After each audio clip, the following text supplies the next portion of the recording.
Have you ever pondered how something as simple as walking, something you've done your entire life, can suddenly feel different as you get older? Maybe you've noticed that you're not as steady as you used to be, or you feel hesitant to take long walks like you once did. If so, you're not alone. Walking is one of the most fundamental activities for maintaining independence and health in your later years, yet many seniors unknowingly develop habits that make it harder, not easier. The good news: a few small changes can make a huge difference in your confidence, safety, and overall mobility.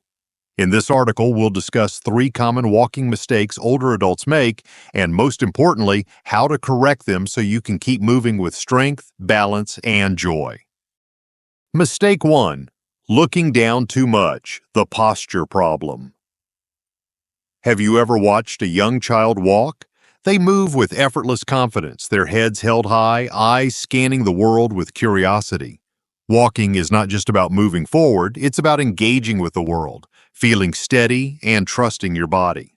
But for many seniors, this natural ease slowly fades, replaced by caution. The fear of tripping, the discomfort of stiff joints, or the habit of checking every step can lead to an unconscious yet significant mistake: constantly looking down while walking. It seems logical at first. If you've ever stubbed your toe on an uneven sidewalk or felt unsteady on your feet, keeping your eyes locked downward feels like the safest choice. But over time, this habit does more harm than good. When you tilt your head forward, your body follows. Your head alone weighs about 10 to 12 pounds, and as you lean it downward, the weight pulls your upper body forward, shifting your entire center of gravity out of alignment. This puts extra strain on your neck, shoulders, and back while making balance far more difficult. A body that is meant to move in an upright, stable position now carries itself with a subtle yet constant forward momentum, increasing the risk of falls. Beyond posture, looking down too much also affects your ability to respond to your environment. Walking safely isn't just about watching where you step, it's about maintaining full awareness of what's ahead. When your focus is constantly downward, your peripheral vision is limited, making it harder to see approaching obstacles, changes in terrain, or even other people. It also impacts your reaction time. If something unexpected happens, a crack in the pavement, a sudden slope, or a person walking toward you, you need those extra seconds to adjust your footing and stay steady. Looking down removes that advantage, keeping you in a narrow, tunnel vision state rather than allowing you to walk with awareness and confidence. The emotional weight of this mistake is often underestimated. There is a psychological shift that occurs when someone is always looking down. Walking is one of the most human and freeing experiences, a reminder of independence, movement, and strength. But when the gaze is fixed downward, walking transforms from a natural and enjoyable activity into something purely mechanical. Instead of feeling present in the world, you are focused on avoiding danger. Instead of appreciating the scenery, you are counting every step. The joy of movement fades, replaced by caution and concern. And when walking starts to feel like a task rather than a pleasure, people tend to do it less. Over time, this leads to fewer outings, less exercise, and even social isolation, all of which can have long-term consequences for both physical and mental well-being. So how do you break free from this habit? The key lies in retraining your awareness. A technique known as scanning can help restore proper posture while maintaining safety. Instead of looking down constantly, train yourself to glance downward briefly every few steps, then lift your head and refocus on the horizon. This allows you to check for obstacles without sacrificing posture or peripheral awareness. Try to keep your eyes at least 10 to 15 feet ahead, using your lower field of vision to detect uneven surfaces while still walking upright. If neck pain or stiffness makes this difficult, consider gentle stretching exercises to loosen tight muscles and improve mobility.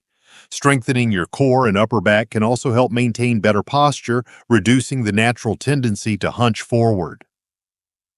Walking is not just about movement. It is a reflection of confidence, presence, and engagement with the world. By lifting your gaze and reclaiming your natural posture, you walk not just with your feet, but with your entire being. You walk with purpose. You walk with freedom. You walk with life. Mistake 2. Refusing to use a walking aid, the pride trap. There is a moment in life when something as simple as walking begins to feel different. It may start subtly, a little hesitation before stepping off a curb, a sense of unsteadiness on uneven ground, a growing reliance on holding on to walls or furniture at home. For many older adults, these changes are felt but not spoken about. Instead of acknowledging them, they are brushed aside with silent determination. The idea of using a walking aid, whether a cane or a walker, feels like an admission of weakness, an unwelcome sign that time is moving forward. It is a deeply emotional reaction, one tied to pride, independence, and identity. After all, walking is something you've done your entire life. To suddenly need assistance can feel like losing a part of yourself. Many people believe that using a cane or walker will make them weaker, that once they start relying on it, they'll never walk unaided again. Others fear the perception of aging, worrying about how others might see them. In a society that so often equates mobility with youth, a walking aid can feel like an unwanted label. But what if that mindset is doing more harm than good? The truth is that refusing to use a walking aid when it is needed does not preserve independence. It puts it at risk. Without proper support, a person who feels unsteady on their feet will often start walking less. Small hesitations turn into real fears. Outings that were once enjoyable, walking through the park, shopping at the grocery store, visiting a friend, become things to avoid. The result is reduced movement, weaker muscles, and an increased risk of falls. Over time, what started as a reluctance to use a cane or walker leads to exactly what was feared the most: a loss of mobility. The body is meant to move. Strength, balance, and coordination are all maintained through use. If a walking aid allows you to move more confidently, then it is not a sign of weakness. It is a tool for freedom. Imagine going for a walk without fear of falling. Imagine standing up and moving through your day without hesitation. A properly chosen and correctly used walking aid does not make you more dependent. It makes you more capable. It allows you to keep doing the things you love, to stay engaged with the world rather than withdraw from it. A simple test can help determine whether a walking aid might be beneficial. If you feel significantly steadier when pushing a shopping cart at the store, that is a clear sign that extra support is needed. Another sign is if you find yourself avoiding certain places or activities because you don't trust your balance. These are moments that should not be ignored. The decision to use a cane or walker is not about giving in to age. It is about adapting wisely so that you can continue to move forward on your own terms. Choosing a walking aid is not a permanent decision. In many cases, increased movement leads to improved strength and stability, which can sometimes mean transitioning from a walker to a cane or even regaining the ability to walk without assistance. The key is to see a walking aid as part of a larger commitment to movement and independence, rather than a limitation. It is not a defeat. It is a strategy for staying active, preventing falls, and maintaining control over your own mobility. There is nothing weak about using the tools that help you live life fully. The real loss of independence does not come from holding on to a cane or pushing a walker. It comes from sitting at home, from avoiding movement, from allowing fear to dictate what you can and cannot do. Walking is a gift, and maintaining that ability for as long as possible is what truly matters. A walking aid, if needed, is not a step backward. It is a step toward a future where you continue to move, explore, and live with confidence. Mistake 3. Turning incorrectly, the hidden fall risk. Walking is something most people take for granted until one day it feels uncertain. Perhaps you have noticed a slight hesitation when changing direction, a moment where your feet don't follow as smoothly as they once did. Maybe you have even experienced the unsettling feeling of stumbling or catching yourself mid-turn.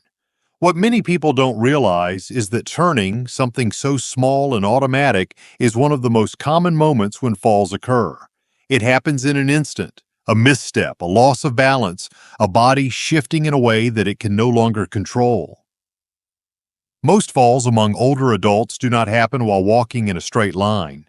They happen in those fleeting moments of adjustment, stepping around a table, turning toward a chair, pivoting in a hallway.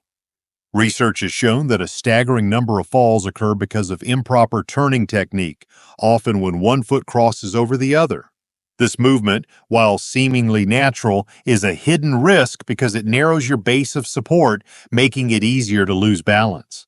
The body is momentarily positioned in a way that is unstable, and any sudden shift, a slight unevenness in the floor, a minor dizziness, or a moment of inattention can send a person tumbling before they even have time to react. The fear of falling is something that many people quietly carry with them. It may start small, just a thought at the back of the mind, but over time it grows. It influences decisions. It makes a person walk more carefully, more slowly, sometimes even avoiding movement altogether. But fear itself is not the solution. The way to truly reduce the risk of falling is not through hesitation, but through awareness and technique. Understanding how to turn properly is one of the simplest yet most effective ways to stay steady on your feet. A safe turn begins with stability. Instead of crossing one foot over the other, which creates a moment of imbalance, the goal is to keep a wide stance. Think of your feet as the foundation of a house. The wider and more secure the base, the more stable the structure. When turning, always keep your feet apart, taking small, controlled steps rather than pivoting quickly. The lead foot should move first in the direction of the turn, followed by the other foot in a way that maintains balance at all times. This method prevents the body from tipping too far in any direction and allows for better control throughout the movement. Another important factor in turning safely is the use of vision. Many people turn their bodies first and their heads later, which can disrupt balance. Instead, the head should lead the movement. Look in the direction you want to go before shifting your feet. This small adjustment not only improves coordination but also gives the brain time to process the change in position, reducing the risk of feeling disoriented or unsteady. For those who have already experienced a fall, even if it was minor, there is often an underlying worry that lingers. It is easy to become more cautious, to move with increasing hesitation, but avoiding movement can be just as dangerous as improper movement. The key to maintaining confidence is practice. Turning safely is not just about knowing the right technique, it is about making it a habit. The more consciously a person practices wide stance turns, the more natural it becomes. Over time, it replaces the old habit of crossing one foot over the other, reducing the risk of falling without requiring extra thought. The ability to move freely is one of life's greatest gifts. Walking should not be a source of fear, but a way to engage with the world, to remain independent, to feel strong. By simply changing the way you turn, by giving yourself the stability you need in those small moments of adjustment, you can protect yourself from an unnecessary fall. Walking with confidence is not about taking fewer steps, it is about making each step count. Walking with confidence, a step toward freedom. Walking is more than just a way to get from one place to another. It is a symbol of independence, a quiet affirmation of strength, a connection to the world around us. The ability to move freely, to step outside and feel the ground beneath our feet, is something we often take for granted, until the day it no longer feels effortless. For many older adults, walking becomes a cautious exercise shaped by concerns about balance, stability, and the risk of falling. But movement should never be ruled by fear.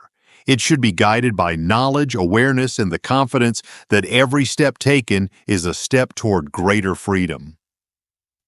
Correcting the small yet significant mistakes that creep into our walking habits is not about admitting limitations. It is about embracing solutions. Lifting your gaze, using support when needed, and turning with intention are not signs of weakness but tools for resilience. They are adjustments that allow you to keep moving, to keep exploring, to remain engaged in the life you love. The goal is not just to avoid falling, it is to ensure that walking remains a source of joy, not hesitation. There is a profound power in movement. It keeps the body strong, the mind sharp, and the spirit alive. Every step, no matter how small, is a declaration that life is meant to be lived fully. The way forward is not in stopping, but in stepping with purpose, with awareness, and with the quiet confidence that your path is still yours to walk. These lessons are meant to inspire you to live fully and authentically. Now, I'd love to hear from you. Take a moment to reflect and share one thing you've learned and plan to apply in your own life. Let's support each other on this journey toward embracing these truths. If you enjoyed this video, please leave a comment with 1. If not, feel free to comment with 0. Your feedback means a lot to us. Don't forget to like, share, and subscribe to our YouTube channel for more content like this. Thank you for watching, and here's to living life on your own terms.